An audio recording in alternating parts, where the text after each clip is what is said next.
السلام علیکم ورحمۃ اللہ وبرکاتہ نحمده ونصلي على رسوله الكريم اما بعد فاعوذ باللہ من الشیطان الرجیم بسم اللہ الرحمن الرحیم رب اشرح لي صدری ويسر لي امری واحلل عقدة من لسانی یفقهوا قولی رب زدنی علما رب زدنی علما رب زدنی علما اللهم فقهنا في الدين اللهم انا نسألك علما نافعا وعملا متقبلا ورزقا طیبا اللهم انفعنا بما علمتنا وعلمنا ما ينفعنا وزدنا علما ربنا آتنا في الدنيا حسنة وفي الآخرة حسنة وقنا عذاب النار رب ارحمهما كما ربياني صغيرا رب ارحمهما كما ربياني صغيرا رب ارحمهما كما ربياني صغيرا ربنا هب لنا من أزواجنا وذرياتنا قرة أعين وجعلنا للمتقين إماما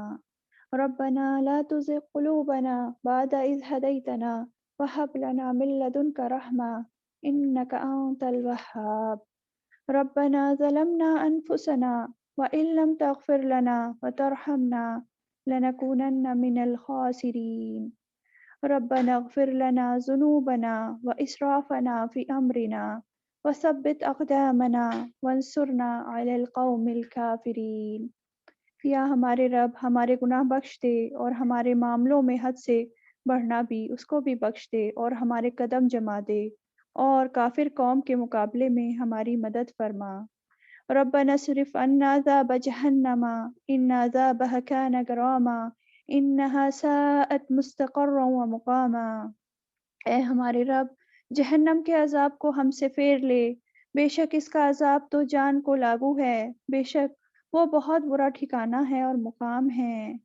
اللہم حاسبنی حسابا یسیرا، یا اللہ ہم سے آسان حساب لینا۔ اللہم حاسبنی حسابا یسیرا، اللہم انک عفو تحب العفو فاعف عنا۔ اے اللہ بے شک تو معاف کرنے والا ہے، معاف کرنے کو پسند کرتا ہے، بس ہم سب کو معاف فرما دے۔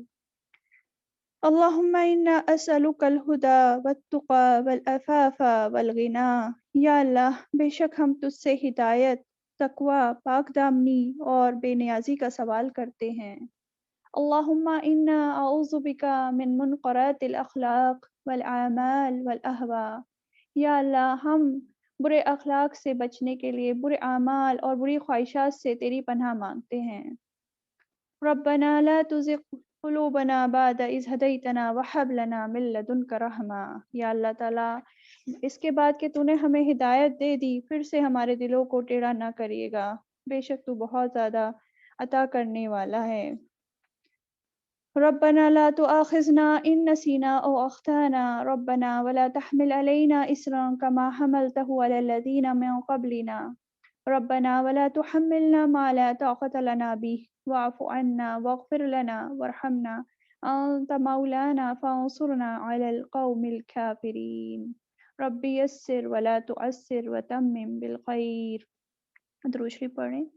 اللهم صل على محمد وعلى آل محمد كما صليت على إبراهيم وعلى آل إبراهيم إنك حميد مجيد اللهم بارك على محمد وعلى آل محمد كما باركت على إبراهيم وعلى آل إبراهيم إنك حميد مجيد۔ نبی صلی اللہ علیہ وسلم کی ایک حدیث ہے، اس سے شروع کرتے ہیں۔ بسم اللہ الرحمن الرحیم۔ یہ ہے کہ گمراہی سے بچنے کا راز۔ رسول اللہ صلی اللہ علیہ وسلم نے فرمایا، میں تم میں دو چیزیں چھوڑے جا رہا ہوں، جب تک ان دونوں کو مضبوطی سے تھام کر رکھو گے تم ہرگز ہرگز گمراہ نہیں ہوگے۔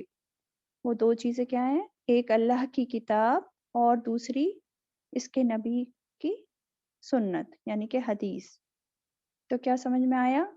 گمراہی سے بچنے کا طریقہ کیا ہے کہ قرآن کو مضبوطی سے پکڑنا، یعنی کہ اس پر ہم ڈیلی اس کو پڑھیں، اس پر غور و فکر کریں، اس پر مضبوطی سے عمل کریں، اور دوسرا نبی صلی اللہ علیہ وسلم کی حدیث، یعنی کہ اس کو تو ہم بالکل چھوڑے ہی ہوئے ہیں ان کی سنتوں کو، تو ان کی سنتوں کو واپس پھر سے تازہ کرنا ہے اور ان کو فالو کرنا ہے، تبھی انسان جو ہے گمراہی سے بچ سکے گا۔ اور یہ جو فرقہ واریت اور یہ سب ہو رہی ہے اسی وجہ سے ہو رہی ہے، یا تو صرف ایک چیز کو پکڑ لیتے ہیں اور دوسری کو چھوڑ دیتے ہیں، تو دونوں چیزوں کو پکڑ کر چلنا ہے انشاءاللہ۔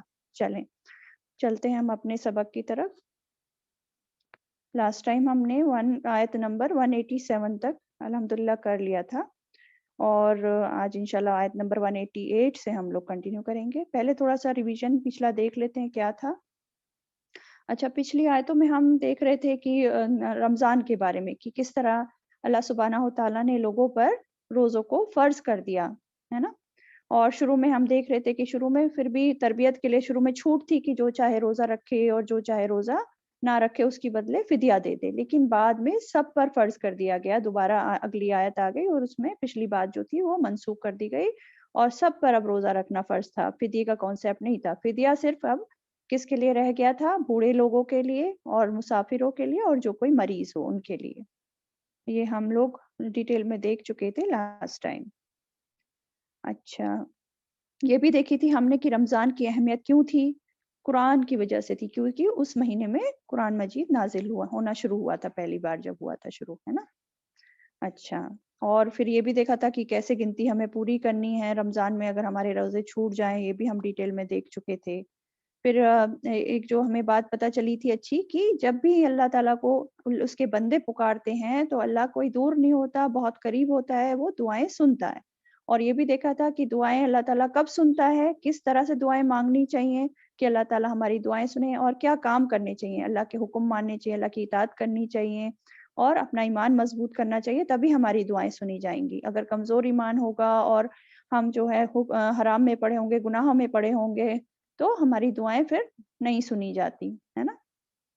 اچھا، چلیں تو آج ہم شروع کرتے ہیں الحمدللہ 188 سے شروع کرتے ہیں۔ چلیں آیت نمبر 188 پہ آ جائیے۔ وَلَا تَأْكُلُوا أَمْوَالَكُمْ بَيْنَكُمْ بِالْبَاطِلِ، کیا بولا جا رہا ہے؟ وَلَا تَأْكُلُوا أَمْوَالَكُمْ بَيْنَكُمْ بِالْبَاطِلِ، اور نہ تم کھاؤ اپنے مالوں کو آپس میں باطل طریقے سے۔ وَتُدْلُوا بِهَا إِلَى الْحُكَّامِ، اور نہ تم پہنچاؤ انہیں طرف حاکموں کے، لِتَأْكُلُوا، تاکہ تم کھاؤ، فریقاً ایک حصہ، من اموال الناس، مالوں میں سے لوگوں کے، بالاسم، ساتھ گناہ کے، وَأَنْتُمْ، حالانکہ تم، تعلمون، تم جانتے ہو۔ آپ دیکھیں، آپ پچھلی آیتوں میں آپ دیکھ رہے تھے کہ روزے کے بارے میں بتایا جا رہا تھا کہ کس کس چیزوں سے، جو حلال بھی ہیں، حلال چیزوں سے رکنا تھا روزے کی حالت میں۔ اب کیا بتایا جا رہا ہے؟ تربیت اس طرح ہوتی ہے، پہلے حلال سے روکا اللہ تعالیٰ نے، اور اب اس آیت میں بول رہے ہیں کہ حرام سے بھی رکنا ہے نا، اور حرام کیا چیز ہے وہ بتائی جا رہی ہے۔ کیا بولا جا رہا ہے؟ کہ تم اپنے مالوں کو باطل طریقے سے مت کھاؤ۔ اب یہ جو ہوتا ہے مالوں کو باطل طریقے سے کھانا، یہ کیا ہوتا ہے؟ بیسیکلی اپنے مالوں کو آپس میں باطل طریقے سے نہیں کھاؤ۔ اس میں بہت ساری چیزیں آ جاتی ہیں، باطل مطلب غلط طریقے سے، جیسے کہ چوری کر کے، یا کسی کا گبن کر کے، یا ڈاکہ ڈال کے، یا سود کی فارم میں، یا رشوت دے کر، یا دھوکہ دے کر کسی کو، یا پھر ظلم زیادتی کے ساتھ۔ تو ان سب چیزوں سے کسی اور کا مال نہیں ہتھیانا ہے، یہ بولا جا رہا ہے، ٹھیک ہے، باطل طریقے سے کھانا۔ اور اس میں بھی اسپیشلی کیا بولا جا رہا ہے خاص طور پر، یہ ہے نا، وَتُدْلُوا بِهَا إِلَى الْحُكَّامِ، حاکموں کی طرف، یعنی کہ حکام کو پیسے دے کر، ان کو رشوت دے کر اپنے کام نہیں کروانا۔ رشوت کی بات ہو رہی ہے بیسیکلی یہاں پر۔ رشوت لینا بھی حرام ہے، رشوت اور دینا بھی حرام ہے، دونوں ہی چیزیں حرام ہوتی ہے۔ حکام یعنی کہ یا تو رولرز، جیسے پہلے زمانے میں راجا وغیرہ یا ان کے جو وزیر ہوتے تھے وہ سب، اور ابھی جیسے ججز وغیرہ ہیں یا جو بھی ہیں لیڈرز ہیں، ان سب سے، یعنی کہ ان کو پیسہ دے کر یا ان سے سفارش، غلط سفارش لگوا کر اپنے کام بنوا لینا، جبکہ وہ اس کے حقدار ہم نہیں تھے، تو یہ سب گناہ میں آ جاتا ہے، یہ گناہ کے ساتھ کھانا ہوتا ہے، ٹھیک ہے، تو گناہ کے ساتھ ان کو اپنا مال پہنچانا بھی ہوتا ہے، ٹھیک ہے۔ تو رشوت دے کر اپنے حق میں فیصلہ مت کرواؤ، جبکہ وہ تمہارا حق نہیں ہے۔ بات آئی سمجھ میں؟ اب یہ کیسے کرتا ہے انسان؟ جیسے کوئی ہم نے کسی یتیم بچے کو ہم پرورش کر رہے ہیں، اس کو پال رہے ہیں اپنے گھر میں، ہے نا، اس کا کوئی وارث ہے وہ کسی مال کا، تو ہمیں کیا حکم ہے؟ آگے ہم پڑھیں گے، حکم ہے کہ معروف طریقے سے ہم اس مال میں سے خرچ کر سکتے ہیں، لیکن اکثر کیا ہوتا ہے کہ یتیم کا مال لوگ ہڑپ کر جاتے ہیں، ہے نا، جب بچپن میں تھوڑا بہت اس پہ بھی خرچ کرتے ہیں، جب وہ بچہ بڑا ہو جاتا ہے، جب وہ مانگتا ہے اپنا مال واپس، تو کہہ دیتے ہیں وہ تو ختم ہو گیا، ہے نا۔ تو یہی ہوتا ہے باطل طریقے سے مال کھانا۔ اور اسی طرح کسی اور کی زمین جائیداد ہے، پراپرٹی ہے، اس کو کہنا کہ نہیں یہ میری ہے، یہ میری چیز ہے، جبکہ وہ اس کی نہیں ہوتی، اور اس کے لیے پھر جھوٹے گواہ بنا کر لے آنا، کورٹ میں مقدمہ لے جانا، پھر کورٹ میں بھی رشوت دے کے اور جھوٹے گواہ بتا کر اس زمین کو ہڑپ لینا، یہ سب چیزیں جو ہیں یہ کیا ہے، باطل طریقے سے اپنا مال کھانا ہے، اور اپنے مال کو حکام پر بھی غلط گناہ کے ساتھ بھیجنا ہے، اور اس کے ذریعے اپنے حق میں فیصلے کروا لینا ہے، ٹھیک ہے۔ اور بدترین کیا ہے اس میں بھی، رشوت دینا اور دوسروں پر ظلم کرنا اور حق تلفی کرنا، دوسروں کے حق مار لینا، ٹھیک ہے۔ اور آگے کیا بولا جا رہا ہے، وَأَنْتُمْ تَعْلَمُونَ، حالانکہ تم جانتے ہو، مطلب تم جانتے ہو یہ سب کہ یہ گناہ کے کام ہے، ایسا نہیں ہے کہ تمہیں نہیں پتا ہے کہ یہ سب بات غلط ہے۔ کوئی انسان اگر قرآن نہ پڑھے، حدیث نہ جانے، پھر بھی اللہ تعالیٰ نے اس کے دل میں ایک فطری میزان رکھ دیا ہے، اس کو پتا ہوتا ہے کیا چیز غلط ہے کیا صحیح ہے، اسے پتا ہے کہ چوری غلط ہے، جھوٹ غلط ہے، اور یہ ساری چیزیں دوسروں کا حق مارنا غلط ہے، اس کے اندر فطری طور پہ وہ اس کا جو نفس ہے وہ بتا دیتا ہے، وَأَنْتُمْ تَعْلَمُونَ، حالانکہ تم جانتے ہو، ہے نا۔ تو اس سلسلے میں ہمیں حدیث بھی ایک ملتی ہے، کیا نبی صلی اللہ علیہ وسلم نے فرمایا کہ کیا فرمایا، میں بھی ایک انسان ہوں، جب تم میرے پاس جھگڑے لے کر آتے ہو سکتا ہے کہ تم میں سے کوئی اپنی دلیل دوسرے کے نسبت اچھی طرح پیش کرتا ہو، اور میں جو کچھ سنوں، مطلب جو ان کو بتایا جا رہا ہے اس وقت ظاہری طور پر، اور جو کچھ میں سنوں اسی کے مطابق فیصلہ کر دوں۔ اگر میں کسی کو اس کے بھائی کے حق میں سے کچھ دینے کا فیصلہ کر دوں تو اسے چاہیے کہ وہ ڈرے، کیونکہ میں اس سے آگ کا ٹکڑا دے رہا ہوں۔ یعنی کہ نبی صلی اللہ علیہ وسلم تو ظاہری طور پہ فیصلہ کریں گے نا، کہ جو بتایا جا رہا ہے انہیں دونوں طرف کی گواہی سن کے، اور جو اس حساب سے جو بہتر فیصلہ لگ رہا ہے۔ لیکن اگر کسی نے غلط ان کو بیانی کری، اور جو بھی ہے پھر نبی صلی اللہ علیہ وسلم نے فیصلہ ان سے غلط ہو گیا، کیونکہ وہ بھی انسان ہے، وہ کہہ رہے ہیں نا میں بھی ایک انسان ہوں، تو جو لینے والا ہے اس کا دوسرے کا حق، اس کو ڈرنا چاہیے کہ میں اس کو آگ کا ٹکڑا دے رہا ہوں، یعنی کہ اس کو نہیں لینا چاہیے، اس کو اس چیز کا دھیان رکھنا چاہیے۔ یعنی کہ اسی حدیث سے کیا پتہ چل رہا ہے کہ اپنی چرب زبانی کی وجہ سے جو تمہارا حق نہیں تھا اگر وہ لے لو گے تو وہ آگ کے ٹکڑا لینے کی برابر ہے، ٹھیک ہے۔ اور کیا پتہ چل رہا ہے اس آیت سے، کہ رشوت لینا دینا دونوں حرام ہے، ان سب چیزوں سے اس آیت میں روکا جا رہا ہے۔ یعنی کہ لوگوں کے مال کھانے کے لیے، یا لوگوں کا حق غصب کرنے کے لیے، یا لوگوں کے ساتھ زیادتی کرنے کے لیے تم رشوت دے کر فائدے مت اٹھاؤ، جبکہ تمہیں پتا ہے کہ یہ سب کام غلط ہیں، بالکل غلط ہے۔ چلیں نیکسٹ آیت پہ آ جاتے ہیں، آیت نمبر 189، اس میں کیا بولا جا رہا ہے، یسألونک عن الأہلہ، وہ سوال کرتے ہیں آپ سے نئے چاندوں کے بارے میں، قل ہی مواقیت للناس، کہہ دیجئے وہ اوقات مقررہ ہیں واسطے لوگوں کے، والحج، اور حج کے۔ چلیں یہیں تک دیکھتے ہیں کیا بولا جا رہا ہے۔ اب بیسیکلی صحابہ اکرام جو تھے وہ سوال کیا کرتے تھے نبی صلی اللہ علیہ وسلم سے، کس کے بارے میں سوال کر رہے ہیں، نئے چاندوں کے بارے میں۔ اب وہ تو عرب کا جو علاقہ تھا ڈیزرٹ علاقہ تھا، اور چاند کو روز دیکھ ہی رہے ہوتے تھے صحابہ اکرام، کیسے بڑھ رہا ہے گھٹ رہا ہے، اور خوبصورتی اس کی، تو یہ ساری چیزیں جو تھیں صحابہ اکرام کو بھی اپنی طرف متوجہ کرتی تھی۔ اور اب دیکھیں نا کہ یہ جو ہیں صحابہ اکرام خالی دین سے ریلیٹڈ سوال نہیں پوچھتے ہیں نبی صلی اللہ علیہ وسلم سے، اور بھی چیزوں میں غور و فکر کر رہے ہیں، اور اس سے ریلیٹڈ بھی سوال پوچھے جا رہے ہیں، ہے نا۔ تو اللہ تعالیٰ کیا فرما رہے ہیں، کہہ رہے ہیں کہ آپ ان کو بتا دیجئے، آپ صلی اللہ علیہ وسلم، نبی صلی اللہ علیہ وسلم سے خطاب ہے کہ آپ ان کو جواب دیجئے، کیا جواب دیجئے، کہ یہ لوگوں کے کو وقت بتانے کا ذریعہ ہے، اور وقت بتانے میں بھی خاص طور پہ کس کا ہے، والحج، حج کا، یعنی کہ حج کی جو عبادتیں ہیں کب کرنی ہے کب نہیں کرنی ہے، حج کون سے مہینے میں کرنا ہے یا نہیں کرنا ہے، یہ سب اس کا وقت بتانے کا یہ ذریعہ ہے، چاند، نئے چاند اسپیشلی جو ہوتے ہیں، ٹھیک ہے۔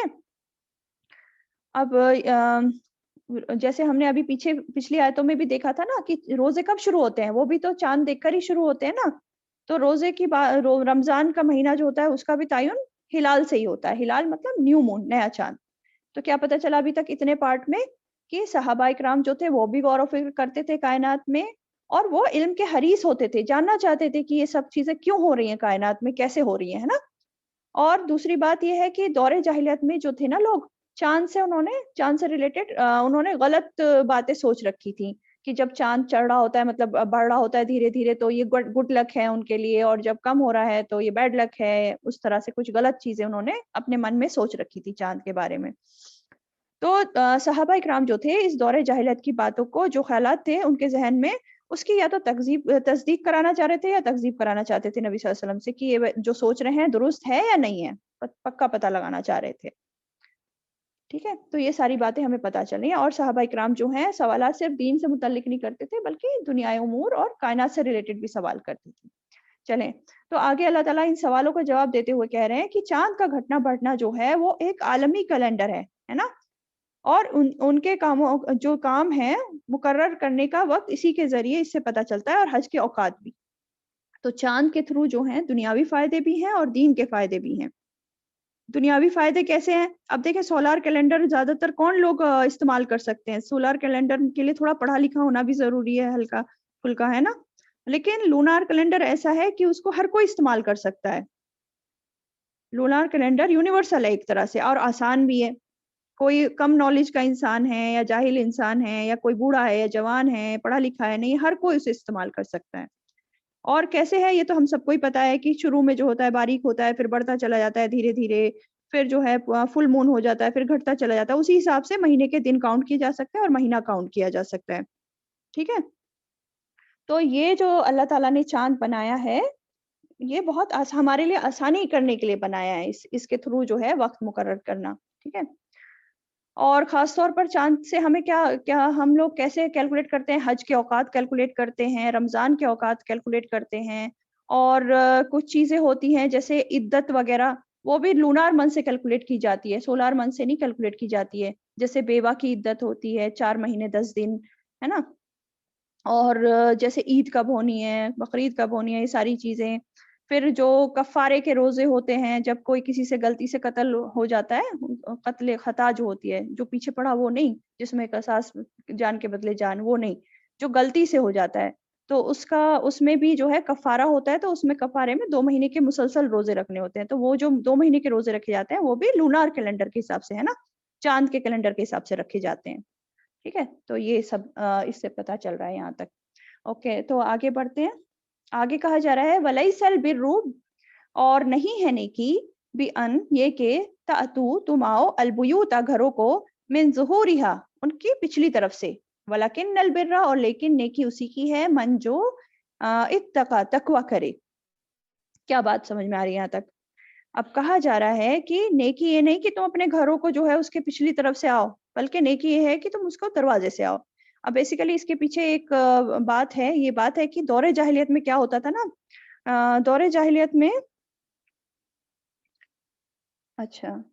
دور جاہلیت میں ایک بار یہ ہوتا تھا کہ اگر کوئی شخص ایک بار احرام باندھ لے، ہے نا، احرام پہن لے حج یا عمرہ کے لیے، اور گھر سے نکل جائے احرام باندھ کر کہ میں جا رہا ہوں حج کرنے، عمرہ کرنے، لیکن پتہ ہو سکتا ہے اس کو کوئی کام پڑ جائے تھوڑی دور جا کر، یا بیچ میں کوئی کام پڑ جائے، تو وہ جب اس کو واپس گھر آنا ہوتا تو وہ کیا کرتا، دروازے سے داخل نہیں ہوتا تھا، کیونکہ وہ سوچتا تھا کہ احرام پہننے کے بعد اگر کوئی چیز آسمان اور اس کے سر کے بیچ حائل ہو جائے تو اس سے اس کا احرام باطل ہو جاتا ہے. اسی سوچ کی وجہ سے وہ کیا کرتا تھا، وہ سوچتا تھا کہ دروازے کے اوپر جو چوکھٹ لگی ہوتی ہے نا، تو وہ ان کا سر اس کے نیچے سے جب گزرے گا تو ان کا احرام باطل ہو جائے گا. حالانکہ اس کی کوئی حقیقت نہیں ہے، ایسا کچھ نہیں ہوتا. تو اس کے حل کے طور پر وہ لوگ کیا کرتے تھے، وہ دیوار فلانگ کر گھر کے پیچھے سے آتے تھے، ہے نا، مطلب مشقت کرتے تھے، اور جس کی کوئی مطلب بیسس ہی نہیں ہے کہ ایسا کرنے کی کوئی ضرورت ہی نہیں تھی، حالانکہ وہ اس کو نیکی سمجھ رہے ہوتے تھے، ہے نا. تو ان کو کیا بتایا جا رہا ہے کہ یہ کوئی نیکی کا کام نہیں ہے ایسا کرنا، کیونکہ یہ کوئی نیکی تھوڑی ہے، نہ تو اللہ تعالیٰ نے اس چیز کا تمہیں حکم دیا ہے، اور نہ ہی رسول اللہ صلی اللہ علیہ وسلم نے اس کا حکم دیا ہے تمہیں ایسا کرنے کا. یہ تو ایک طرح سے بدعتی کام ہو گیا ہے نا. بلکہ نیکی کیا ہے؟ نیکی اسی کی نیکی ہے جو تقوی اختیار کرے. البر من اتقى، نیکی اسی کی ہے جو تقوی اختیار کرے، جو اللہ سے ڈر کر برے کاموں سے رک جائے اور اللہ نے جو حکم دیا جیسا بتایا ہے ویسا کرے، وہی نیکی ہے. اور آگے کیا بولا جا رہا ہے، وَآتُوا الْبُيُوتَ، اور آؤ گھروں کو، من ابوابها، ان کے دروازوں سے. کہا جا رہا ہے کہ گھروں میں آنا ہے تو سیدھے سیدھے دروازے سے آ جاؤ، یہ فلانگ کرانے کی کوئی ضرورت نہیں ہے، یہ کوئی صحیح طریقہ نہیں ہے جس طرح سے تم آ رہے ہو. تو اسی بات کو بولا جا رہا ہے کہ یہ کوئی نیکی کا کام نہیں ہے کہ تم جو غلط ڈائریکشن سے غلط طریقے سے گھر میں گھسو، بلکہ تم دروازے سے گھر میں آیا کرو، سیدھے طریقے سے گھر میں آیا کرو، جو آسان طریقہ ہے اس کو فالو کرتے ہوئے گھر میں آیا کرو. ٹھیک ہے، یہ بتایا جا رہا ہے. ٹھیک ہے، تو آگے بڑھتے ہیں. تو یہ جو ہے انسان کی فطرت ہوتی ہے کہ کوئی بھی کام کرنے کے لیے اگر صحیح طریقہ استعمال، مطلب یہ فطری بات ہے کہ اگر کوئی بھی انسان صحیح طریقہ استعمال کرے گا کوئی بھی کام کرنے کا، تو اس کا نتیجہ انشاءاللہ اچھا ہی آئے گا. ورنہ تو پھر وہ نہ تو نتیجہ اچھا آئے گا اور اس کی کوشش اور وقت بھی ضائع ہوگی اگر غلط طریقے وہ استعمال کر رہا ہے نا. تو کام کو درست طریقے سے کرنا چاہیے اور اسٹیپ بائی اسٹیپ کرنا چاہیے. یہ نہیں کہ پہلے ہی جو ہے اوپر والی سیڑھی پہ چڑھنے کی کوشش کر رہے ہیں اور جا کے پڑے نیچے اور وہ کام جو ہے پورا ہی نہیں ہو پایا ہے نا. تو یہ جو ہے ہمارا دین جو ہے نا فطری دین ہے اور عقل کے تقاضوں کو پورا کرتا ہے. تو شریعہ کا جو مقصد ہے وہ لوگوں کے لیے آسانی پیدا کرنا ہے، مشکلات پیدا کرنا نہیں ہے. تو یہی بتایا جا رہا ہے کہ اپنے گھروں کو ان کے دروازوں سے آؤ. اس آیت میں خاص کانٹیکسٹ تو یہ بات ہو گئی ہے نا. اسپیشل کانٹیکسٹ میں دیکھا جائے کہ ایسا نہیں کرنا ہے، جو غلط تم کر رہے ہو پیچھے سے نہیں آنا ہے، دروازوں سے آنا ہے، باب سے آنا ہے، اس کے دروازے سے آنا ہے. تو جو یہ اگر ہم دیکھیں تو یہ بات اس سے ریلیٹڈ ہے نا. اور اگر ہم عام مفہوم لیں اس آیت کا عام زندگی میں، تو کیا ہے زندگی کا عام اصول کے طور پر بھی اس آیت کو لیا جا سکتا ہے کہ جب بھی کوئی کام کرو، ہم جب بھی کوئی کام کریں تو اس کو درست طریقے سے کرا کریں. اور اس کا کام کرنے کے کئی طریقے ہوتے ہیں نا. تو ایزی وے ہمیں جو سب سے آسان طریقہ ہے وہ لینا چاہیے کرنے کا، اس کام کو کرنے کا. مطلب غلط نہیں ہونا چاہیے لیکن آسان ہونا چاہیے. چور دروازوں سے غلط راستے اختیار کر کے کام نہیں کرنے چاہیے کوئی بھی. ٹھیک ہے، اور آگے بولا جا رہا ہے واتقوا اللہ، اور ڈرو اللہ سے، لعلکم تفلحون، تاکہ تم فلاح پا جاؤ. یعنی کہ اگر تم کامیاب ہونا چاہتے ہو تو اللہ سے ڈر کر سارے کام کرو، تقوی اختیار کرو. ٹھیک ہے، کامیابی پانے کے لیے کیا ہے؟ انسان کو نیکیاں کرنی ہے. اور نیکی کرنے کے لیے کیا ضروری ہے؟ انسان کا اخلاص ہونا چاہیے، خالصتاً اللہ کے لیے نیکی کرنی چاہیے اور اللہ کا ڈر ہونا چاہیے. کیونکہ جب اللہ کا ڈر ہوگا نا تبھی انسان کام کو صحیح طریقے سے کرے گا. ٹھیک ہے، آگے بڑھتے ہیں. پھر آگے 190 وقاتلوا فی سبیل اللہ، اور جنگ کرو اللہ کے راستے میں. الذین یقاتلونکم، ان سے جو جنگ کرتے ہیں تم سے. ولا تعتدوا، اور نہ تم زیادتی کرو. ان اللہ، بے شک اللہ، لا یحب المعتدین، نہیں پسند کرتا زیادتی کرنے والوں کو. اب کیا بتایا جا رہا ہے؟ اب مسلمانوں کو اس آیت میں جنگ کرنے کی اجازت دی جا رہی ہے. اب یہ اس دور کی بات ہو رہی ہے جب مشرکین مکہ تھے اور نبی صلی اللہ علیہ وسلم جو تھے مکہ میں تھے. تو ہم نے کیا دیکھا تھا؟ مکہ میں مسلمان 13 سال رہے تھے شروع میں، ہے نا. اور جب شروع میں مسلمان وہاں پر بہت کمزور تھے اور ان پر یہ لوگ بہت ظلم کرتے تھے. ڈفرینٹ طرح سے ٹارچر کیا جاتا تھا ان پر. کسی کو آگ پر لٹایا جا رہا تھا، دھواں لگایا جا رہا تھا، کسی کو گرم ریت پر باندھ کر کے سیٹا جاتا تھا، مارا پیٹا جاتا تھا، گھروں سے نکالا جاتا تھا. مطلب بری طرح سے ستائے گئے تھے مسلمان. اور 2 دفعہ انہی ٹارچر کی وجہ سے ان کو ہجرت حبشہ بھی کرنی پڑی ایتھوپیا کی طرف. اور 3 سال تک ہم جانتے ہیں مسلمانوں کا سوشل بائیکاٹ بھی ہوا ہے نا. شبہ ابی طالب میں وہ لوگ بند رہے تھے 3 سال، یہاں تک کہ وہ نہ تجارت کر سکتے تھے نہ لین دین کوئی. اور ایون ایسے قحط ہو گیا تھا، مطلب وہ کھانے پینے کو بھی ان کے پاس کچھ نہیں رہا تھا. پتے تک ان لوگوں کو کھانے پڑے تھے، جانوروں کی کھال، مردار، یہ سب کھانا پڑا تھا ان کو. مجبور کر دیے گئے اس چیز پر وہ لوگ. اور اسی کی مجبوری، اتنی برے حالات تھے. اسی کے بعد حضرت خدیجہ کی جب یہ ختم ہو گیا تھا دور 3 سال کا، اس کے بعد ان کی وفات بھی ہو گئی تھی. انہوں نے تک پتے کھائے تھے. تو بہت ظلم ہوئے تھے مسلمانوں پر. لیکن اتنا ظلم کے باوجود ابھی مکہ میں جب تک مسلمان تھے تو اللہ تعالیٰ نے ان کو اجازت نہیں دی تھی جنگ کرنے کی. ابھی وہ ساری زیادتیاں سہ کر صبر کے ساتھ رہ رہے تھے مکہ میں، کیونکہ اللہ کی تعالیٰ کی طرف سے اجازت نہیں آئی تھی. وہ چاہتے تھے بدلہ لینا پر اللہ نے اجازت نہیں دی تھی. اللہ نے کیا کہا تھا؟ کفو ایدیکم، اپنے ہاتھوں کو ابھی روک کر رکھو. کیوں؟ اس میں بھی حکمت تھی، کیونکہ ابھی مسلمان کمزور تھے اور کم بھی تھے. اگر ابھی جنگ کرتے تو سب ختم ہو جاتے، سب مارے جاتے، ہے نا.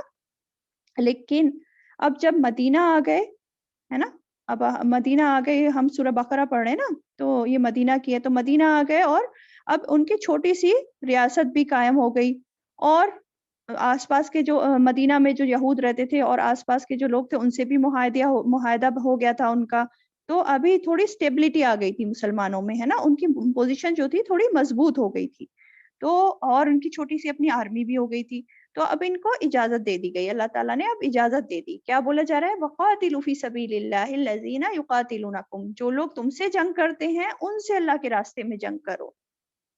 ٹھیک ہے، وہ بھی اللہ کے راستے میں جنگ کرنے کو کہا جا رہا ہے، کسی اور کاز پہ نہیں کہا جا رہا ہے. یہ بھی پوائنٹ جو ہے نوٹ کرنے کا ہے. اور اس آیت کے آنے سے پہلے ایک اور آیت آ چکی تھی، سورہ حج کی آیت تھی، اس میں بھی بتایا گیا کہ جن لوگوں سے جنگ کی گئی ان کے لیے اجازت دے دی گئی ہے کہ اب وہ بھی بدلہ لے لیں کیونکہ ان پر ظلم کیا گیا ہے. اچھا، اب یہاں جنگ کرنے کو کہا جا رہا ہے لیکن ساتھ میں کہا جا رہا ہے وَلَا تَعْدَوْا وَلَا تَعْتَدُوا، اور نہ تم زیادتی کرو. یعنی کہ جس پر ظلم کیا گیا اگر وہ اس حالت میں ہے کہ وہ بدلہ لے سکتا ہے برابر کا تو بدلہ لے، ورنہ صبر کرے. ایک تو یہ پوائنٹ ہو گیا. اور جب وہ بدلہ لے رہا ہے تو زیادتی نہیں کرنی ہے کسی بھی فارم میں، یہ جائز نہیں ہے کسی پہ زیادتی کرنا، بھلے ہی وہ تمہارا کتنا ہی بھی بڑا دشمن ہو. بدلے کی اجازت تو ہے لیکن زیادتی نہیں کر سکتے تم.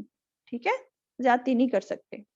ان اللہ لا يحب المعتدین، بے شک اللہ پسند نہیں کرتا زیادتی کرنے والوں کو، اور جو زیادتی کرتا ہے ان کو اللہ بالکل پسند نہیں کرتا. یہ بات یاد رہنی چاہیے. اچھا، اب آگے 191 پہ آ جاتے ہیں. اس میں کیا بولا جا رہا ہے؟ وَاقْتُلُوهُمْ حَيْثُ ثَقِفْتُمُوهُمْ وَأَخْرِجُوهُمْ مِنْ حَيْثُ أَخْرَجُكُمْ، اور قتل کرو انہیں جہاں بھی پاؤ تم انہیں، اور نکالو انہیں جہاں سے انہوں نے نکالا تمہیں. اب یہ بات ہمیں آیتوں کو کانٹیکسٹ میں لے کے رکھنا ہے، یہ نہیں آؤٹ آف کانٹیکسٹ جو ہے کوٹ کر دینا، جیسے آج کے لوگ کر دیتے ہیں اور کہتے ہیں کہ تمہارا دین تو ایسا ہے اور جہاں مشرک ملے پکڑ کے مار ڈالو، یہ کر دو وہ کر دو. ایسا نہیں ہے، ہے نا. ہر ہر ہر چیز میں یہ آیت فٹ نہیں ہو جاتی ہے، یہ کانٹیکسٹ میں جو بات چلی ہے اسی کانٹیکسٹ میں رکھنا ہے. ٹھیک ہے. اب مسلمانوں کو کہا جا رہا ہے کہ جو کفار مکہ ہیں ان کو تم مار سکتے ہو، اور جہاں سے انہوں نے تم کو نکالا تھا وہاں سے تم بھی ان کو نکال سکتے ہو. بات آئی سمجھ کہ مشرکین مکہ ان پر ظلم کر رہے تھے اور ان کو نکال دیا مکہ سے، انہیں ہجرت کرنی پڑی حبشہ کی طرف بھی اور پھر آخر میں مدینہ کی طرف بھی، اور اتنے ظلم و ستم سہے اور ان کو جو ہے وہ لوگ روکتے تھے ایک اللہ کی عبادت سے. تو اس لیے کہا جا رہا ہے کہ اب تم کو اجازت دے دی جا رہی ہے کہ انہوں نے جہاں سے تمہیں نکالا اب تم ان کو بھی نکال سکتے ہو اور ان کو قتل کر سکتے ہو. ٹھیک ہے. اور اس کا ریزن کیا ہے؟ وَالْفِتْنَةُ أَشَدُّ مِنَ الْقَتْلِ، اور فتنہ زیادہ سخت ہے قتل سے. یعنی کہ یہاں فتنہ بولا جا رہا ہے کہ فتنہ جو ہوتا ہے، فتنہ پھیلانا، وہ قتل کرنے سے کسی انسان کو اس سے بھی زیادہ برا ہوتا ہے. اور فتنہ سے مراد کیا ہے؟ یہاں فتنہ سے مراد ہے اللہ کے راستے سے روکنا. یہ نوٹ کر لیجئے بات کہ یہاں جو فتنے کی بات ہو رہی ہے وہ ہے اللہ کے راستے سے انسانوں کو روکنا. تو کیا بات پتہ چلی ہے؟ جب یہ بیسیکلی جب نبی پاک صلی اللہ علیہ وسلم جو تھے مکہ میں تھے اور اسلام کی دعوت دیتے تھے تو مشرکین مکہ جو تھے ان کو دعوت دینے نہیں دیتے تھے، مسلمانوں کو اور لوگوں کو بھی دعوت نہیں دینے دیتے تھے، ان کو روکتے تھے اس کام سے. اور انتہا بھی جیسے میں نے بتایا بہت ظلم بھی کرتے تھے ان پر. اس لیے اب کہا جا رہا ہے کہ تمہارے دشمن جو تمہیں دین سے روک رہے ہیں اور کلمہ پڑھنے کی بنیاد پر طرح طرح کے ظلم و ستم تم پر کر رہے ہیں، تو اب اس شدت کو روکنا ہوگا، توڑنا ہوگا اس جو یہ لوگ کر رہے ہیں اس بات کو، تاکہ لوگ اپنے دین پر آرام سے چل سکیں اور یہ فتنہ ختم ہو جائے جو یہ انہوں نے مچایا ہوا ہے لوگوں کو دین سے روکنے کا. اور دیکھیں بھی کہ نبی پاک صلی اللہ علیہ وسلم جو تھے انہوں نے آ کر جو ہے لوگوں کو فکری آزادی دلوائی. کیسے؟ پہلے جو تھا جبری دور تھا، اسپیشلی عرب میں جو تھے نا، مکہ میں جو قبائل تھے ان کا ایک سردار ہوا کرتا تھا، اور سردار جس دین پر ہوتا تھا اسی دین پر پھر پورے قبیلے کو رہنا ہوتا تھا، وہی دین فالو کرنا پڑتا، مطلب جبرن وہ فالو کرواتا تھا. اور اگر کوئی انسان اس دین سے نکل جاتا تھا یا کوئی اور دین اپنا لیتا تھا تو پورا کا پورا قبیلہ جو ہے اس کو بوائیکاٹ کر دیتا تھا، پھر اس کا جینا بھی مشکل ہو جاتا تھا سوسائٹی میں. ٹھیک ہے. تو نبی صلی اللہ علیہ وسلم نے آ کر یہ سسٹم پھر ختم کروایا، ساری مشکلیں جھیلی، سب کچھ کیا. تو جو نبی صلی اللہ علیہ وسلم ہیں اور آپ کے صحابہ ہیں، ساتھی ہیں، انہوں نے جدوجہد کر کے اس فتنے کو ختم کیا، لوگوں کو فریڈم آف تھاٹ دلایا، فریڈم آف اسپیچ دلایا، فریڈم آف ریلیجن دلایا، ہے نا۔ اب فتح مکہ کے موقع پر کیا ہوا تھا؟ پہلے تو اتنے سارے لوگ جو تھے اپنے ایمان کو دل میں چھپائے ہوئے تھے، لیکن جب فتح مکہ ہوا تو بہت لوگ پھر ایمان لے آئے، مسلمان بن گئے تھے۔ پہلے نہیں بن پا رہے تھے، جو وہ ڈرتے تھے کہ ہاں ہم پر ظلم ہونا شروع ہو جائے گا، وہ چھپائے ہوئے تھے اپنے اندر۔ تو اس فتنے کو اب ختم کرنے کے لیے جنگ کا حکم دیا جا رہا ہے، اور کوئی بھی طریقہ ہو جس کے ذریعے سے لوگوں کو اللہ کے دین سے روکا جاتا ہے، اپنے دین پر عمل کرنے سے روکا جاتا ہے، ان کے ذہن خراب کیے جاتے ہیں، تو یہ سارے فتنے جو ہوتے ہیں یہ قتل سے بھی زیادہ شدید ہوتے ہیں، ٹھیک ہے۔ اچھا، آگے کیا بتایا جا رہا ہے دیکھتے ہیں۔ یہ ہو گیا وَاقْتُلُوهُمْ حَيْثُ ثَقِفْتُمُوهُمْ وَأَخْرِجُوهُمْ مِنْ حَيْثُ أَخْرَجُوكُمْ وَالْفِتْنَةُ أَشَدُّ مِنَ الْقَتْلِ۔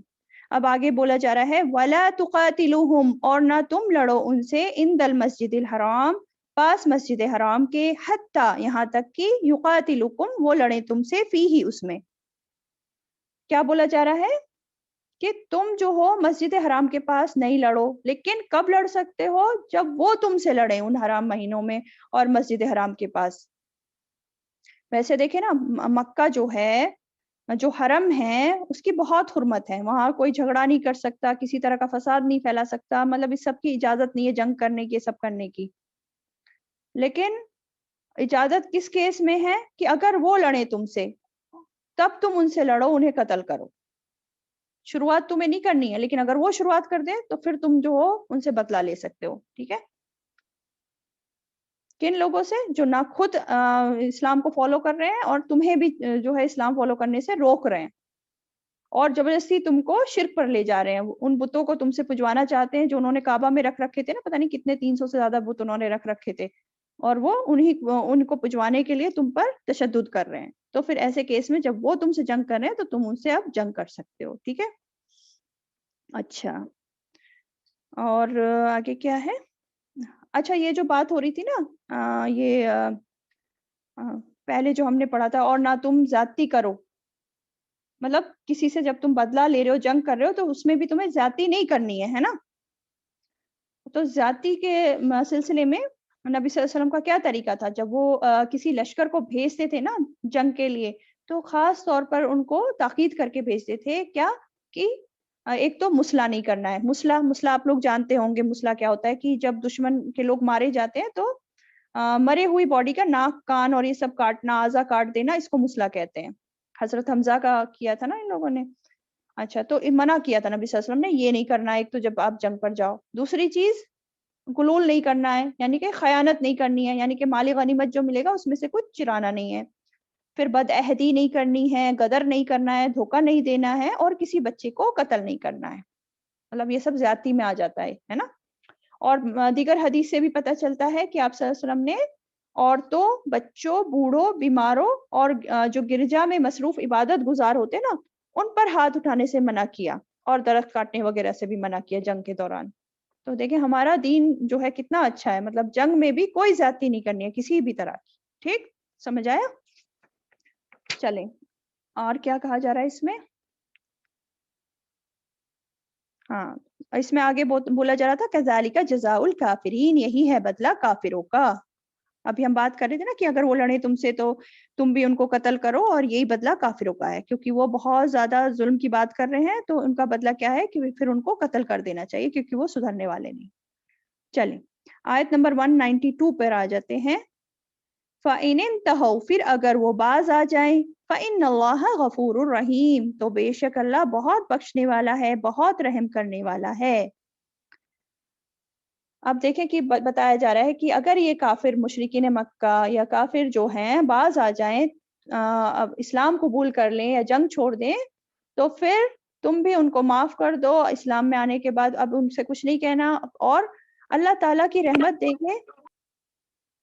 جی، آگے کہا جا رہا ہے تو بے شک اللہ بہت بخشنے والا ہے، بہت رحم کرنے والا ہے، یعنی کہ اگر وہ اپنے کفر سے باز آ جائیں، جنگ سے باز آ جائیں، تو اللہ بھی بہت غفور الرحیم ہے ایسے لوگوں کے لیے۔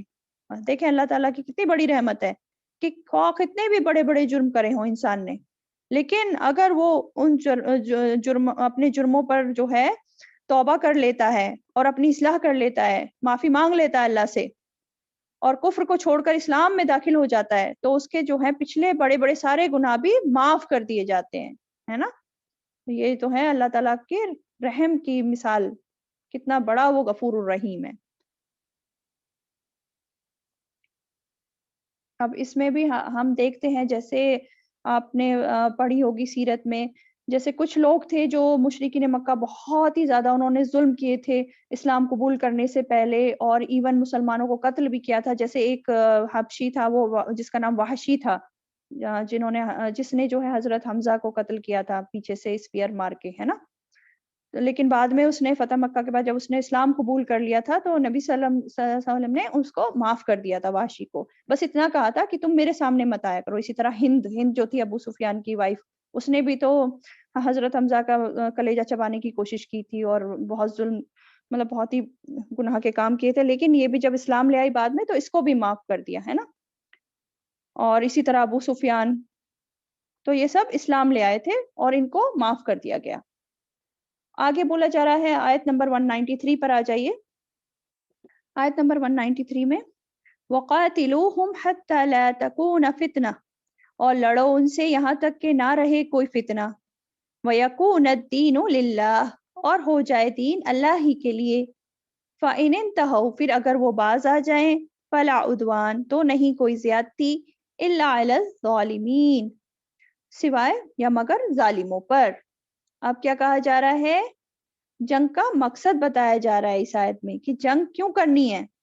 ایسے ہی جا کے مشرکوں کو نہیں مار دینا ہے فالتو میں کہ ہاں مشرک ہے تو چلو مار دو، ایسا نہیں ہے۔ جنگ کیوں کرنی ہے؟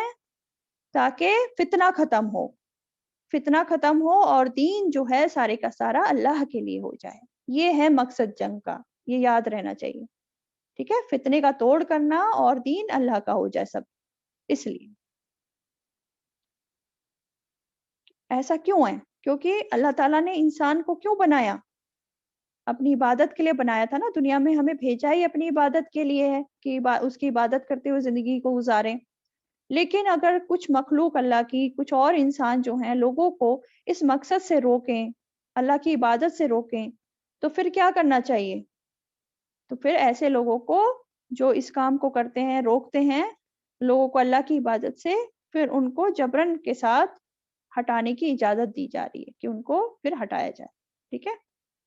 لیکن آگے کیا بولا جا رہا ہے؟ لیکن اگر وہ باز آ جائیں، یہ بات پھر وہی ابھی جو پہلے ریپیٹ ہوئی، پھر اگر وہ باز آ جائیں، تو نہیں کوئی زیادتی، پھر کوئی زیادتی نہیں کرنی ہے، پھر معاف کر دینا ہے انہیں، ٹھیک ہے؟ کیونکہ اللہ بھی معاف کرتا ہے تو ہمیں بھی معاف کرنا ہے، ٹھیک ہے؟ اور یہ جو بات ہو رہی ہے نہیں کوئی زیادتی مگر ظالموں پر، یعنی کہ کیا ظالموں پر زیادتی کر سکتے ہیں؟ نہیں نا، نہیں کر سکتے، زیادتی نہیں کر سکتے ظالموں پر بھی، ابھی تو پڑھا ہم نے پیچھے، بدلہ اتنا ہی لینا ہے جتنا کہ لینا چاہیے، جتنا انہوں نے زیادتی کی اتنی ہی صرف زیادتی کرنی ہے، اس سے بڑھ کر نہیں زیادتی کرنی ہے۔ پھر یہ جو بات آ رہی ہے تو کیا یہ کنٹراڈکشن ہے قرآن میں؟ نہیں، کنٹراڈکشن نہیں ہے، یہ ایکچولی جو ہوتا ہے نا عربی لینگویج میں اسلوب ہوتے ہیں، اس کو کہتے ہیں باب المشاکلہ، مطلب یہ ایک محاورہ ٹائپ ہے، مطلب اس میں جو ہوتا ہے نا کہ اس کا مطلب ہوتا ہے کہ جیسا عمل ویسی جزا، سمجھ آئی بات؟ اس میں کوئی غلط بات نہیں ہے یا کوئی کنٹراڈکٹری بات نہیں ہو رہی ہے کہ زیادتی مگر ظالموں پر، یہ کہنے کا انداز ہوتا ہے اور اس کا مطلب یہی ہے کہ جیسا عمل ویسی جزا، جتنی انہوں نے زیادتی کی ہے اتنی ہی تم زیادتی کر سکتے ہو، اس سے زیادہ نہیں کر سکتے، ٹھیک ہے؟ تو یہ پوائنٹ یاد رکھنے کا ہے۔ اچھا 194 پر آ جاتے ہیں۔ الشہر الحرام بالشہر الحرام، ماہ حرام بدلے ماہ حرام کے، والحرمات قصاص، اور حرمتوں کا بدلہ ہے۔ اب کیا بولا جا رہا ہے؟ ماہ حرام بدلے ماہ حرام کے اور حرمتوں کا بدلہ ہے۔ ابھی یہ تھوڑا آیت جو ہے نا تھوڑا ڈیفیکلٹ سی ہے، غور سے سنیں۔ فَمَنِ اعْتَدَىٰ، تو جو کوئی زیادتی کرے، علیکم تم پر، فَاعْتَدُوا، تو زیادتی کرو، علیہ اس پر، بِمِثْلِ مَا، اسی طرح جیسے، اعْتَدَىٰ اس نے زیادتی کی، علیکم تم پر۔ چلیں اتنا دیکھ لیتے ہیں ابھی کیا بولا جا رہا ہے۔ ماہ حرام بدلے ماہ حرام کے، بیسیکلی حرمت والے مہینے کی بات ہو رہی ہے۔ حرمت والے مہینے کون سے ہیں؟ ذی القعدہ ہے، ذی الحجہ ہے، محرم ہے، رجب ہے، یہ 4 حرمت والے مہینے ہوتے ہیں، ٹھیک ہے؟ اچھا، تو کیا بتایا جا رہا ہے کہ حرام مہینوں کی حرمت پامال کرنا، اس میں جنگ کرنا ممنوع ہے. ممنوع تھا مطلب یہ آلریڈی ایک قاعدہ تھا، دور جاہلیت سے یہ قاعدہ چلا رہا ہے، اور ایون دور جاہلیت میں ان مہینوں کی حرمت کو پامال نہیں کیا جاتا تھا، ان کا احترام کیا جاتا تھا. جو اہل عرب تھے وہ بھی احترام کرتے تھے، کوئی جنگ نہیں کرتے تھے اور پیس رہتی تھی ان مہینوں میں. ٹھیک ہے، تو اب یہاں بتایا جا رہا ہے کہ اگر کوئی حرمت والے مہینوں کی خلاف ورزی کرے گا یا تم پر جنگ مسلط کرے گا ان مہینوں میں، تو تم یہ کہہ کر جنگ سے گریز نہیں کرو گے کہ یہ تو حرام مہینے ہیں اور ہمیں ان کی پابندی کرنا ضرور ہے. ایسا نہیں ہے. اگر تم میں سے ان حرام مہینوں میں کوئی جنگ کرے گا اور تم بھی ان سے انہی حرام مہینوں میں بدلہ لو گے. یعنی کہ تم ان سے لڑ سکتے ہو اگر کوئی تم سے جنگ کرنے آئے ان حرام مہینوں میں. اگر دشمن تم پر چڑھائی کر رہا ہے تو تم بھی ان مہینوں میں بدلہ لے سکتے ہو. ٹھیک ہے، اور آگے کہا جا رہا ہے اور حرمتوں کا بھی بدلہ لیا جائے گا. اب حرمتیں کیا ہیں بھائی؟ حرمتوں کا کیا مطلب ہے؟ حرمت کیا ہے؟ ہر وہ چیز جس کا ادب ضروری ہے. حرمتیں سے کیا مراد ہے؟ ہر وہ چیز جس کا ادب ضروری ہے. اب جیسے انسانی جان، اس کی حرمت ہے. انسانی مال، انسان کے مال، جان، عزت، ہر چیز کی حرمت ہے. ان کا ادب کرنا ضروری ہے. اسی طرح شاعر اللہ کی جتنی بھی نشانیاں ہیں. ٹھیک ہے، پھر حرام مہینے جو ہیں جو بھی بتائے، اور پھر مسجدیں، پھر خانہ کعبہ اور اس کے آس پاس کے علاقے. تو یہ سب چیزیں جو ہیں ان سب کی اپنی اپنی حرمت ہے. ٹھیک ہے، ان سب کا ادب احترام کرنا ہے. اور اگر کوئی قابل احترام جگہ، دن یا مہینے کی کوئی وائلیشن کرتا ہے، پھر تم بھی جواب میں اس سے بدلہ لو گے. یعنی اگر کوئی شخص ان کسی بھی محترم چیز کی حرمت کو پامال کرے گا تو اس کی حرمت بھی پامال کی جائے گی، اس شخص کی بھی. اگر کوئی شخص کسی حرام مہینے میں کسی کو قتل کرے گا تو اس قاتل کی حرمت اسی مہینے میں پامال کی جائے گی. تو اس مہینے میں بدلہ لینے کی اجازت دی جا رہی ہے. سمجھ آئی بات؟ مطلب ویسے تو ممنوع ہے، نہیں کر سکتے، لیکن جو جیسا کرے گا اس کو ویسا ہی بدلہ دیا جائے گا، اس لیے اجازت دی جا رہی ہے. پھر آگے کیا کہا جا رہا ہے؟ اور اگر کوئی تم پر زیادتی کرتا ہے تو تم بھی اس پر اتنی ہی زیادتی کرو جتنی اس نے تم پر کی ہے. یہ بات آئی نا ابھی آگے کہا گیا فَمَنِ اعْتَدَىٰ، تو جو کوئی زیادتی کرے علیکم تم پر، فَاعْتَدُوا، تو تم زیادتی کرو علیہ اس پر، بمثلی اسی کی طرح، ما تدا، جو اس نے زیادتی کی علیکم تم پر. یعنی کہ کوئی تم پر زیادتی کر رہا ہے تو اتنی ہی زیادتی تم کر سکتے ہو جتنی اس نے تم پر کی ہے، لیکن اس سے زیادہ نہیں کر سکتے. بڑھ چڑھ کر اپنی حدیں توڑ کر نہیں کر سکتے، بدلہ نہیں لے سکتے اس سے زیادہ. اعتدال میں ہی رہ کر بدلہ لینا ہے. اکثر کیا ہوتا ہے، انسان جب بدلہ لینے پہ آتا ہے نا تو اکثر وہ جو ہے مظلوم سے ظالم بن جاتا ہے. جتنا اسے بدلہ لینا چاہیے تھا اتنا نہیں لے کے اس سے زیادہ لے لیتا ہے اپنے غصے کو ٹھنڈا کرنے کے لیے. تو اس چیز سے روکا جا رہا ہے، ایسا نہیں کرنا ہے. اور کیا بولا جا رہا ہے؟ واتقوا اللہ، اور ڈرو اللہ سے. وَاعْلَمُوا، اور جان لو، ان اللہ مع المتقین، کہ بے شک اللہ ساتھ ہے متقی لوگوں کے. اب کہا جا رہا ہے کہ ڈرو اللہ سے، یعنی کہ بدلہ لینے میں بھی اللہ سے ڈرو. ایسا نہ ہو کہ جو ہے حد سے زیادہ بدلہ لے لو پھر آخرت میں جو ہے تمہیں کو سزا ملے. ایسا نہیں کرنا ہے، ذاتی نہیں کرنی ہے، اپنی حدوں میں رہنا. ٹھیک ہے، اور یہ بھی جان لو کہ اللہ کس کی مدد کرتا ہے، اللہ کس کے ساتھ ہے؟ متقی لوگوں کے ساتھ ہے. جو لوگ تقوی کرنے والے ہیں انہی کو اللہ کی مدد آتی ہے، وہی اللہ کی مدد کے مستحق ہوتے ہیں. سمجھ آئی بات؟ کیا پتہ چلا ہمیں اس آیت میں؟ ہمیں بیسیکلی اسلام کی تعلیمات معلوم پڑ رہی ہیں. کیا کہ ایک تو تم ظلم کی ابتدا نہیں کرو، ظلم کی شروعات تمہیں نہیں کرنی، لڑائی جھگڑے کی کسی بھی طرح کے ظلم کی. پھر کسی کے ساتھ زیادتی نہیں کرنی، پھر کسی کی حرمت پامال نہیں کرنی، پھر غصے کے وقت بھی تمہیں اعتدال کا دامن نہیں چھوڑنا ہے، حدوں میں رہنا ہے. اور کوئی اگر غلط کام کر رہا ہے، اعتدال سے بڑھ رہا ہے، تو تم اسے روک سکتے ہو حرمت والے مہینوں میں بھی. ٹھیک ہے، اور جو شخص حرمت پامال کرے گا اس کو پکڑا جائے گا اور اس کی بھی حرمت پامال کی جائے گی، یہی انصاف ہے.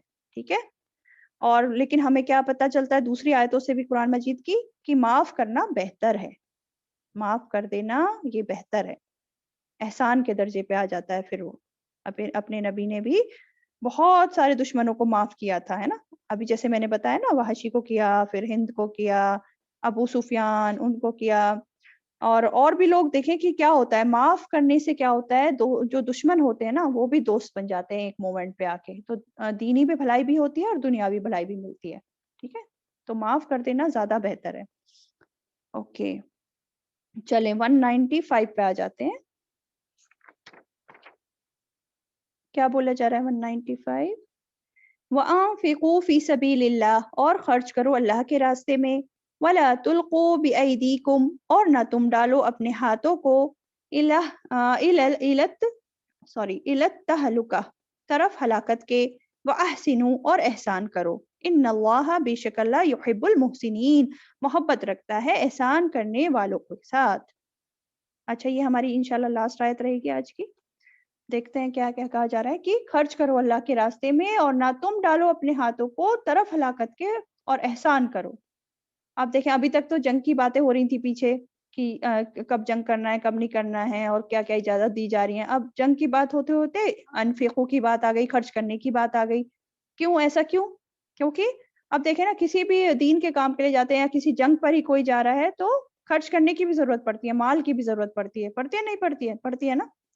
جنگ پہ جانا ہو, حج پہ جانا ہو یا کوئی اور عبادات کی چیزیں ہیں تو موسٹلی بہت ساری چیزوں پہ خرچ کرنے کی مال کی ضرورت پڑتی ہے. تو اسی کے لیے کہا جا رہا ہے وَأَنفِقُوا فِي سَبِيلِ اللَّهِ اور دین کو پھیلانا ہے, دین کی تعلیمات کو پھیلانا ہے, ہر چیز میں اللہ تعالیٰ کے راستے میں خرچ کرنے کی ضرورت پڑتی ہے. تو اس لیے ساتھ میں یہ بھی حکم آیا ہے کہ خرچ کرو اللہ کے راستے میں. ٹھیک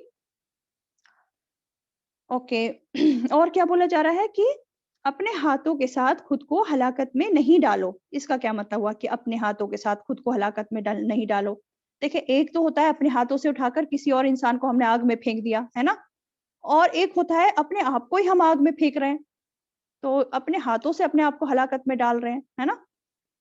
تو کیا مطلب ہے اس کا؟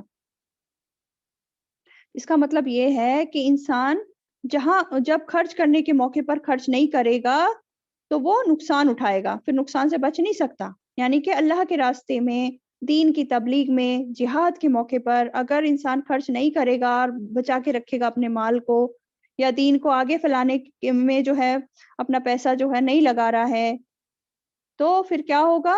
دوسرے لوگ جو ہیں پھر وہ بھی ہم پر مسلط ہو جائیں گے. ایک تو ہمارا دین جب آگے نہیں پہنچے گا اور پھر وہ ہمیں بھی اپنا دین فالو نہیں کرنے دیں گے, تو ہمارے دین کی بھی جو ہے نقصان پہنچے گا اور ہماری دنیا کو بھی نقصان پہنچے گا. تو اللہ کے راستے میں خرچ نہیں کرنا خود کو ہلاکت میں ڈالنا ہے. سمجھ آئی؟ اللہ کے راستے میں پیسہ خرچ نہیں کرنا خود کو ہلاکت میں ڈالنا ہے. اور صرف پیسہ نہیں, اس میں سبھی چیزیں آ جاتی ہیں, اپنی صلاحیتیں بھی, اپنی سکلز بھی, اپنی جان مال سب کچھ. تو جب انسان صرف مال کمانے کے پیچھے پڑ جاتا ہے اور اپنے اصل مقصد کو بھول جاتا ہے, کیا ہے ہمارا اصل مقصد؟ ہمارے دین کی سربلندی, اس کو بھول جاتا ہے تو پھر وہ نقصان میں پڑ جاتا ہے, دنیا کے نقصان میں بھی اور آخرت کے نقصان میں بھی. اور اس آیت کے سلسلے میں ہمیں ایک پتہ چلتا ہے کہ اس کا نزول کیا تھا. حضرت ابو ایوب انصاری, آپ سب نے نام سنا ہوگا صحابہ کا, حضرت ابو ایوب انصاری, وہ فرماتے ہیں کہ یہ آیت ہمارے بارے میں نازل ہوئی ہے, یعنی کہ انصار کے بارے میں. تو حضرت ابو ایوب انصاری جو ہیں وہ کہتے ہیں جب اللہ نے اسلام کو عزت دی اور اس کے بہت مددگار ہو گئے, یعنی مسلمان اب مضبوط ہو گئے, تو ہم نے آپ صلی اللہ علیہ وسلم کی علیحدگی میں خود مل جل کر ایک دوسرے کو کہا. نہیں آئی ہوگی آپ کو بات سمجھ میں. بات یہ ہو رہی ہے کہ اب جو ہے اب بات کی بات ہو رہی ہے کہ اب جو ہے جنگیں ہو گئی, سب کچھ ہو گیا, اور اب جو ہے مسلمان کافی مضبوط ہو گئے اور ان کی کوانٹٹی بھی کافی بڑھ گئی, پھیل گیا دین سب جگہ. تو ابو ایوب انصاری جو ہیں صحابہ, اب کچھ صحابہ مل بیٹھ کے کچھ آپس میں باتیں کر رہے ہیں. نبی صلی اللہ علیہ وسلم موجود نہیں ہے اس وقت, ہے نا, ان لوگوں کے بیچ نہیں ہے. وہ کیا باتیں کر رہے ہیں؟ کہہ رہے ہیں کہ بلا شبہ ہمارے مال خرچ ہو گئے, اب اللہ نے اسلام کو عزت دے دی, مددگار اب زیادہ ہو گئے, تو اگر اب ہم اپنے مال سنبھالیں, یعنی کہ اب ہم اپنے بزنسوں کو دیکھیں, اپنی زمینوں کو دیکھیں اور اپنے خود کے حالات درست کریں, اپنے بیوی بچوں کی طرف دھیان لگائیں, اور جو کچھ خرچ ہو چکا اس کی تلافی کریں. تو یہ لوگ اس طرح کی باتیں کر رہے تھے آپس میں بیٹھ کے. تو اللہ تعالیٰ تو سن رہا ہے کہ کیا باتیں ہو رہی ہیں صحابہ کے بیچ. تو اس پر اللہ نے یہ آیت نازل فرمائی اور جو کچھ ہم نے کہا تھا اس کی تردید کر دی کہ تمہاری ترقی صرف مال کمانے میں نہیں ہے بلکہ اللہ کی راہ میں خرچ کرتے رہو, اسی میں جو ہے کامیابی ہے, اسی میں ترقی ہے. بات آئی؟ یہ بات سمجھ میں آئی؟ حدیث نہیں ہے, یہ ان کا ایک قول ہے جو وہ بتا رہے ہیں کہ یہ آیت کیسے نازل ہوئی. مطلب ان کا کہنا ہے کہ یہ آیت اس لیے نازل ہوئی تھی کیونکہ ہم بیٹھ کے ایسی باتیں کر رہے تھے. تو یہ بتایا جا رہا ہے کہ اپنے آپ کو ہلاکت میں ڈالنا کیا ہوتا ہے کہ جب انسان دین کے راستے میں خرچ نہ کر کے اپنے دوسرے کاموں میں لگ جائے, صرف دنیاوی فائدے کے لیے جو ہے مال کو لگائے اور مال کمائے. ٹھیک ہے, تو کیا بتایا جا رہا ہے کہ جس دن تمہاری توجہ اللہ کے دین سے ہٹ کر مال کمانے میں ہو گئی، مال کو تم نے پرائرٹی بنا لیا، تو اسی دن سے جو ہے تباہی کی طرف چل پڑو گے. ٹھیک ہے. اچھا آگے کیا بولا جا رہا ہے اس آیت میں دیکھتے ہیں. یہاں تک سمجھ میں آ گیا نا کہ ہلاکت میں ڈالنا کیا ہے. اب آگے بولا جا رہا ہے وَأَحْسِنُوا، اور احسان کرو، بے شک اللہ محبت رکھتا ہے احسان کرنے والوں سے. اب احسان کرو، احسان تو ہم پہلے بھی بہت پڑھ چکے ہیں کئی بار، ہے نا، کہ جو بھی کام کرنا ہے ایک مسلمان کو احسان کے درجے پر کرنا چاہیے. اور احسان اللہ کی عبادت میں بھی احسان ہونا چاہیے، بندوں سے معاملہ کرتے وقت بھی احسان ہونا چاہیے، یہاں تک کہ جانوروں کے سے معاملہ کرتے وقت بھی احسان ہونا چاہیے، ان پہ بھی ظلم زیادتی نہیں کرنا چاہیے. دوسری چیز ہے بندوں کے ساتھ احسان. اب بندوں کے ساتھ احسان کیا ہوتا ہے یہ بھی ہم پہلے ڈسکس کر چکے ہیں کہ اس طرح سے بندوں کے ساتھ معاملہ کریں کہ بھلے ہی بندے ہمارے ساتھ اچھا نہیں کر رہے ہیں پھر بھی ہم ان کے ساتھ اچھا کریں اپنے معاملات، ہے نا. کوئی جو ہے ہم سے اچھی رشتہ داری نہیں نبھا رہا ہے ہم پھر بھی ان سے اچھی رشتہ داری نبھائیں. کوئی ہم پر خرچ نہیں کر رہا ہے پھر بھی ہم ان پر خرچ کریں. ٹھیک ہے کہ اللہ تعالیٰ محسنین سے محبت رکھتا ہے، یعنی کہ شوق دلایا جا رہا ہے اس آیت میں، موٹیویشن دیا جا رہا ہے کہ محسن بنو، محسن بنو، کیونکہ اللہ تعالیٰ محسنین سے محبت کرتا ہے. کیونکہ دیکھیں جب انسان کو پتا چلے نا کہ ایسا کرنے سے اللہ کی محبت ملے گی تو اس کا پھر شوق بڑھ جاتا ہے اس کام کو کرنے کا، پھر وہ اپنے سارے دین کے کام جو ہیں اور ایون لوگوں کے ساتھ جو معاملات ہیں بہت اچھی طرح وہ کر سکتا ہے. ٹھیک ہے. تو یہ ہوتا ہے احسان کرنے کا فائدہ کہ اللہ کی محبت حاصل ہوتی ہے. ان اللہ یحب المحسنین، اللہ تعالیٰ ہم سب کو اس کیٹیگری میں کر دے، محسنین میں کر دے انشاءاللہ. آمین. چلیں جی آج کا الحمدللہ یہیں تک رکھتے ہیں، پھر نیکسٹ ٹائم انشاءاللہ 196 سے ہم کریں گے. سبحانک اللہم وبحمدک نشہد ان لا الہ الا انت نستغفرک ونتوب الیک. السلام علیکم ورحمۃ اللہ وبرکاتہ.